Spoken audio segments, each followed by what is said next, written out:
Protein का नाम सुनते ही दिमाग में यह आता है कि इससे मसल्स बनती हैं। लेकिन आपको बता दें कि मसल्स निर्माण के अलावा इसके शरीर में कई काम होते हैं। क्या आप जानते हैं कि प्रोटीन इम्यूनिटी सिस्टम को भी मजबूत करता है? आज आपको प्रोटीन से जुड़े कुछ ऐसे जानकारी दे रहे हैं जिन्हें आपको जानना बहुत जरूरी है। हाल के अध्ययनों के अनुसार प्रोटीन की कमी सीखने के मुद्दों से जुड़ी हुई है।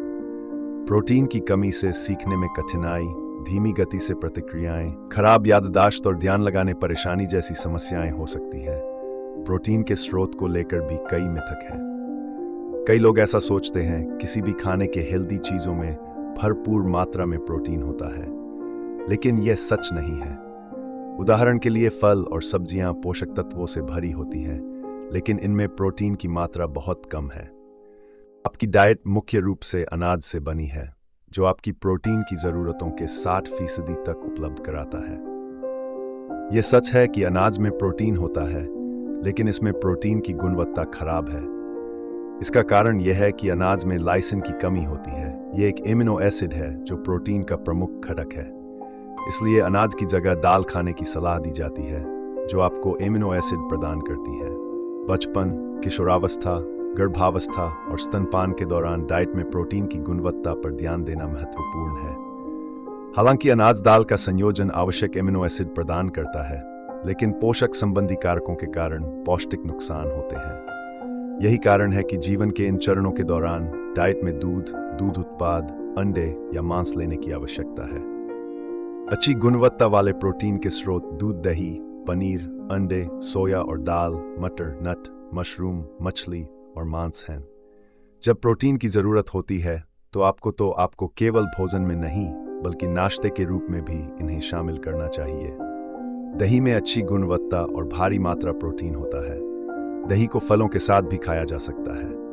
ग्रीक योगर्ट में साधारण दही की तुलना में प्रोटीन की मात्रा 2 गुनी है। अगर आप वजन घटा रहे हैं तो आपको एनिमल प्रोटीन से बचना चाहिए। इससे आपके वजन घटाने के प्लान पर पानी फिर सकता है, क्योंकि एनिमल प्रोटीन से आपको ज्यादा कैलोरी मिलती है और वो एक्स्ट्रा फैट में बदल जाता है। इसलिए वजन घटाने वाले लोग फलियां, मटर, बीन्स, सोया, अंडे, कम फैट वाला दूध ले सकते हैं। इससे ऊर्जा के साथ साथ प्रोटीन भी मिलता है। आजकल फिटनेस सेंटर में मसल्स बनाने के लिए प्रोटीन पाउडर खाने की सलाह दी जाती है, लेकिन सच यह है कि शारीरिक गतिविधि के बिना अतिरिक्त प्रोटीन लेने से मांसपेशियों के निर्माण में मदद नहीं मिलती है। मसल्स बनाने के लिए एक्सरसाइज की अधिक जरूरत होती है। ज्यादा प्रोटीन खाना भी हानिकारक हो सकता है, क्योंकि अतिरिक्त मात्रा को मेटाबोलाइज करना और फिर शरीर से बाहर निकालना पड़ता है, जिससे किडनियों पर अधिक दबाव बनता है। इस मामले में डायबिटीज के मरीजों को अधिक ध्यान रखना चाहिए। वास्तव में डायबिटीज के अधिकतर रोगियों को नॉन डायबिटिक वालों के समान प्रोटीन की आवश्यकता होती है। इन मामलों में प्रोटीन की अधिक जरूरत होती है, जैसे गंभीर बीमारी, ट्रॉमा और सर्जरी। किसी व्यक्ति द्वारा की जाने वाली अतिरिक्त राशि कई कारकों पर निर्भर करती है, जिसे आसानी से डाइटिशियन द्वारा निर्धारित किया जा सकता है। Thanks for watching. ऐसी जानकारी के लिए फॉलो करें, लाइक, कमेंट्स, शेयर करें।